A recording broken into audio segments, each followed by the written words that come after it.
నమస్తే, welcome to our channel. నేను ప్రియా కౌశిక్. ప్రస్తుతం మనతో పాటు డాక్టర్ రాఘవ సతీష్ శర్మ గారు ఉన్నారు. వారితో మాట్లాడదాం. అయితే ఈ రోజు చర్చించబోయే టాపిక్ వచ్చేసి మీ అందరికీ తెలిసే ఉంటుంది. ఇప్పటి వరకు గత 2-3 రోజుల క్రితం జరిగిన ఇష్యూ, చిలుకూరు బాలాజీ రంగరాజన్ గారి మీద అటాక్ జరిగింది.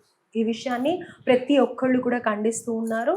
ఇందాకే కేటీఆర్ గారు కానీ, బండ్ల సంజయ్ గారు కానీ, సబితా ఇంద్రారెడ్డి గారు కానీ వెళ్ళి పరామర్శించేసి వచ్చారు. అయితే అసలు ఈ ఇన్సిడెంట్ని ఏ విధంగా చూడాలి అనేది తెలుసుకుందాం. నమస్కారం గురుగారు. శుభాశీస్సులమ్మ. సో రంగరాజన్ గారి మీద దాడిని ప్రతి ఒక్కళ్ళు కూడా ఖండిస్తూ ఉన్నారు. అండ్ ఆ విజువల్స్ చూసిన వాళ్ళైతే ఆశ్చర్యానికి గురయ్యి, నిజంగా చిలుకూరు బాలాజీ టెంపుల్కి వెళ్ళినప్పుడు అందరం కూడా ఆయన చెప్పే ధార్మికమైన కొన్ని మాటల్ని వింటూ ఉంటాం. ప్రదక్షిణలు చేసుకున్నంతసేపు కూడా దేవుడి మీద ధ్యాస ఉంచుకోమని, మన కట్టుబొట్టు, ముఖ్యంగా విదేశాలకి వెళ్ళాలి అనుకునే వాళ్ళు ఎక్కడెక్కడి నుంచో వందల కొద్ది మంది చిలుకూరు బాలాజీ టెంపుల్ వెళ్తూ ఉంటారు. రంగరాజన్ గారు తెలియని వారంటూ ఉండరు. సో అలానే కాకుండా ఎండోమెంట్స్ తరఫు నుంచి ఆలయాలకి ఎలాంటి ఇబ్బందులు ఉన్నా కానీ ముందుగా గొంతు విప్పి మాట్లాడి ఆలయ అభివృద్ధి కోసమని ఆయన పోరాడుతూ ఉన్నారు. ఆయనే కాకుండా వాళ్ళ తండ్రి గారు కూడా. సో అలాంటి వారిపైన ఈరోజు ఈ విధంగా వాళ్ళు మాట్లాడడాన్ని ఏ విధంగా చూడాలి అని అంటారు? ముందుగా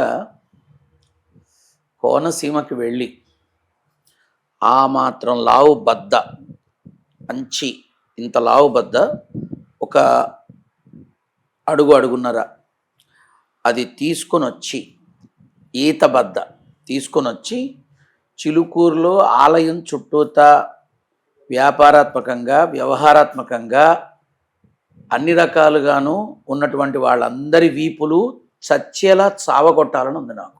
ఎందుకని? చిలుకూరుతో నా అనుబంధం ఇవాళ కాదమ్మా, గడచిన 35 సంవత్సరాలపైంది. దిక్కు దివాణా లేని రోజుల్లోనే చిక్కడపల్లి వెంకటేశ్వర స్వామి దేవస్థానం దగ్గర ఉండే నేను నా బుల్లి హీరో పుక్కు బండి మీద చిలుకూరుకు వెళ్ళి లోపల అంతరాలయంలో స్వామివారికి అభిషేకం చేసి నా ఏకవస్త్రంతో శుభ్రంగా తుడిచి శుభ్రపరిచి వచ్చి, ఆ తర్వాత అక్కడ ఉన్నటువంటి అర్చక స్వాములు చేసేటటువంటి ప్రసాదం తిని వచ్చేటప్పుడు అక్కడ స్వామివారి భూములైనటువంటి ఆ పొలాల్లో పండే వంకాయలు, బెండకాయలు, మిర్చి, పచ్చిమిరపకాయలు ఇలాంటివన్నీ గుట్టలుగా పోసి ఆ ఊరి వాళ్ళంతా తలా కాస్త తీసుకుని వెళ్ళేవాళ్ళు. ఆనాటి బంధం నాది. ఆనాడు నన్ను చూసిన వాళ్ళలో ఇంకా కొంతమంది ఉన్నారు పెద్దవాళ్ళు. ఇప్పుడున్న వాళ్ళంతా 10-15 ఏళ్ళుగా వచ్చిన వాళ్ళు. మన సౌందరరాజన్ వచ్చిన తర్వాత నేను ఆనాటి నుంచే నేను ఆ గుడికి క్రమం తప్పకుండా వెళ్ళిన వాడిని. అప్పుడే వెళ్ళి చేసి వచ్చిన వాడిని చిలుకూరు బాలాజీకి. అయితే తర్వాత అక్కడ జరుగుతున్న కొన్ని విధానాలకి, పద్ధతులకి నాకెందుకో నా మనసుకి ఇది ఇప్పుడు ఇక వేరేగా వెళ్ళిపోతోందని నేను పక్కకు వచ్చేసా. ఇక నేను అటువైపు వెళ్ళలా. అయితే నన్ను ఒకళ్ళిద్దరు ఇంకా గుర్తుపడతారు. ఎవరైతే ఆ సంచుల్లో కూరగాయలు ఇచ్చారో, ఎవరైతే మామిడి పళ్ళు ఇచ్చారో, మామిడికాయలు ఇచ్చారో వాళ్ళు నన్ను ఇంకా గుర్తుపడతారు. అయితే అసలు ఈ స్థితి రావడానికి గల కారణం ఆ గుడి చుట్టూ ఉన్న ప్రజలే, వాళ్ళే. ఎప్పుడైతే ఇప్పుడు కోతులు దాడి చేస్తున్నాయమ్మా, తలుపులు వేసుకోవాలిగా, అవునా? అటువంటి ఒక బృందం వస్తోంది అని తెలిసినప్పుడు వీళ్ళంతా మొద్దు నిద్రపోతున్నారా? కొంచెమన్నా బుద్ధి జ్ఞానం ఉండక్కర్లేదా? ఆ గుడి ప్రాంగణాన్ని కావచ్చు, ఆ షాపుల వాళ్ళు ఇవాళ వచ్చి రంగరాజన్ని ఆ రకంగా ఇబ్బంది పెట్టిన వాళ్ళు రేపు వచ్చి షాపులకి నిప్పులు పెడతారు, తగలబెడతారు. అప్పుడేం చేస్తారు? జీవనోపాధి పోతుందిగా, మళ్ళీ మొదటి నుంచి రావాలిగా. అంటే చిలుకూరు యొక్క ప్రాధాన్యత, చిలుకూరు యొక్క ప్రాముఖ్యత, అదేదో ప్రసాదం తింటే సంతానం కలుగుతుందని కిలోమీటర్ల మేర కూడా ట్రాఫిక్ జామ్ అయిన స్థలం అది. గతంలో జరిగింది అది. అటువంటప్పుడు 24 గంటలు రక్షణ అనేది ఉండాలి అని మీరు ఆలోచించాలి గుడికి సంబంధించిన వాళ్ళు. లేదా పోలీసు వ్యవస్థని అడిగి దానికి తగిన విధంగా జాగ్రత్త తీసుకోవాలి.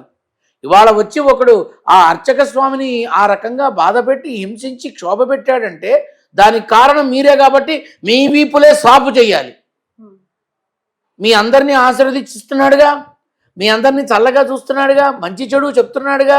అటువంటప్పుడు ఆ మనిషికి రక్షణగా ఉండాల్సిన బాధ్యత మీకు లేదా? ముందు నేను వాళ్ళనే అడుగుతా. ఇప్పుడు ఆ ఆలయ ప్రాంగణంలో నువ్వు టోకెను అదేదో టోలు అదేదో కట్టకపోతే నువ్వు బండే లోపలికి పంపవే. ఏం చేస్తున్నారు మీరంతా?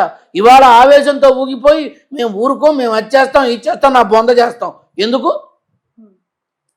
నా మాట ఏమిటంటే ఆ ఆలయానికి అంతగా సేవ చేస్తున్నటువంటి రంగరాజన్ గారికి భద్రత విషయంలో తొలుత స్థానం తీసుకోవాల్సింది ఆలయ ప్రాంగణంలో ఉండి వాళ్ళ జీవనోపాధితో బ్రతికి బట్టగట్టి పిల్లల్ని చదివించి అన్ని రకాలుగా బాగుపడుతున్నటువంటి వాళ్ళందరూ భద్రత తీసుకోవాల్సిన అవసరం ఉంది. అది లేకపోబట్టే కదమ్మా 20-30 మంది వెళ్ళి దాడి చేయడం జరిగింది.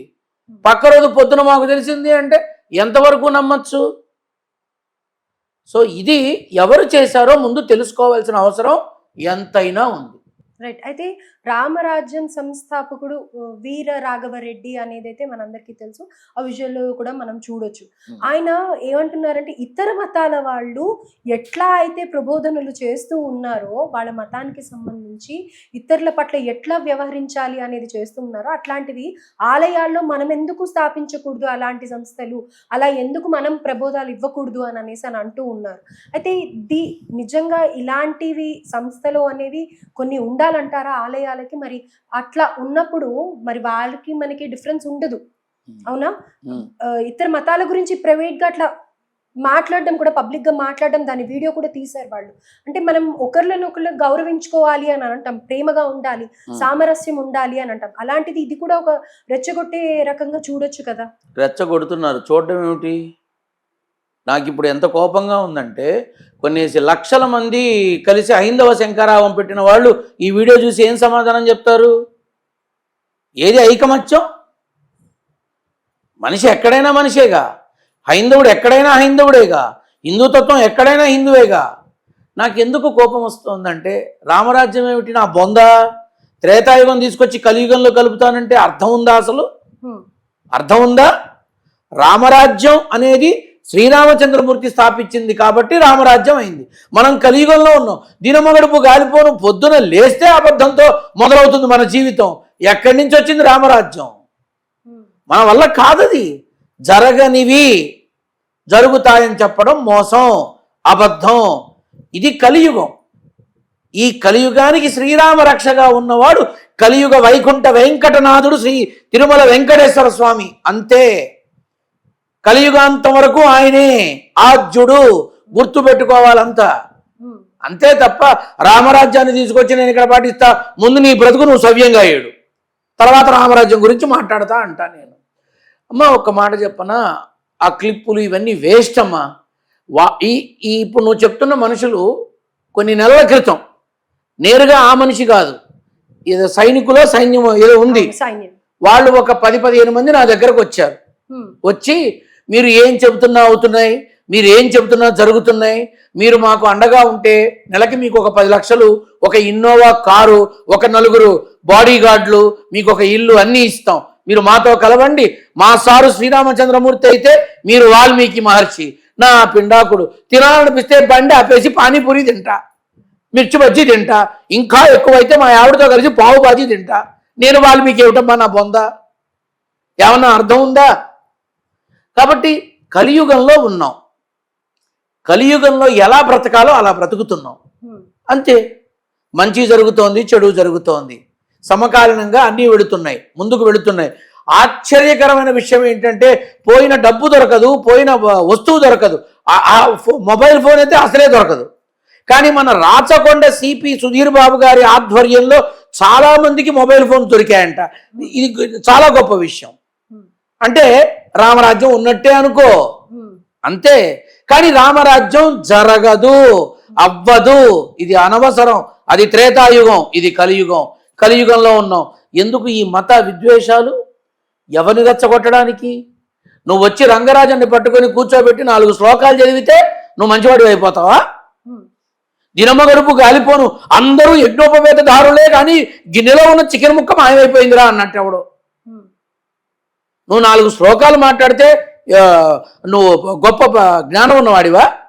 లేదు 2 శ్లోకాలు చెబితే జ్ఞానం ఉన్నవాడివా? భారత ఇతిహాస రామాయణం అన్నీ కూడా అవపోసన పట్టి ధర్మం ఒక్కటే, దాన్ని అనుసరిస్తే దైవం మన తోడు ఉంటుంది అని తెలిసింది నాకు, అంతే. ఆ ధర్మమైన దైవమైన నా కన్న తల్లి తర్వాతే.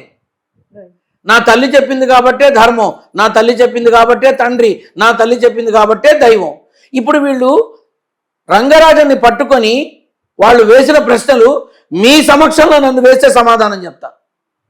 రాగలరా? రారు.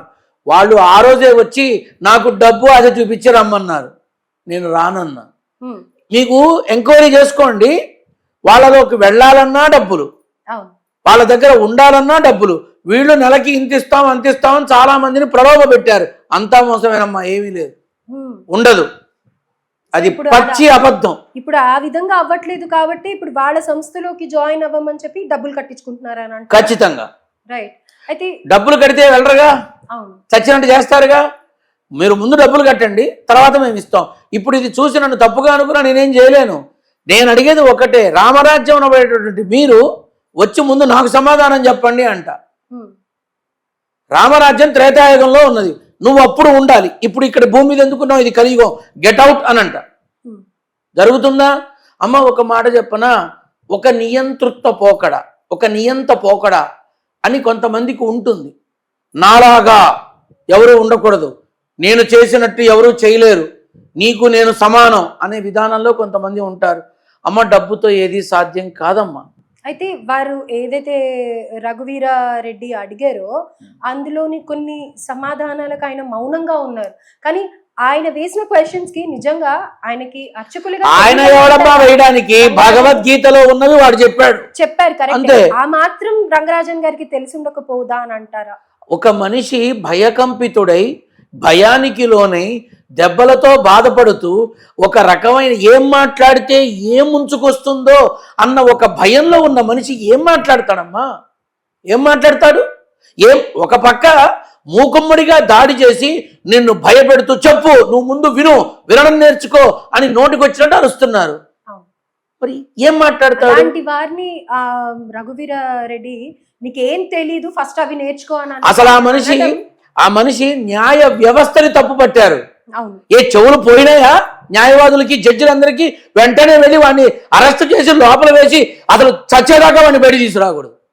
న్యాయ వ్యవస్థ ఏంటమ్మా? న్యాయ వ్యవస్థ ఎంతమందికి మంచి చేస్తోంది, ఎంతమందిని బయటపడేస్తోంది, ఎంతమంది భార్యాభర్తలు కూడా కలిసి ఉండలేమంటే మీకు స్వేచ్ఛనిస్తున్నాం, మీ బ్రతుకులు బ్రతకండి అంటోంది. కొట్టు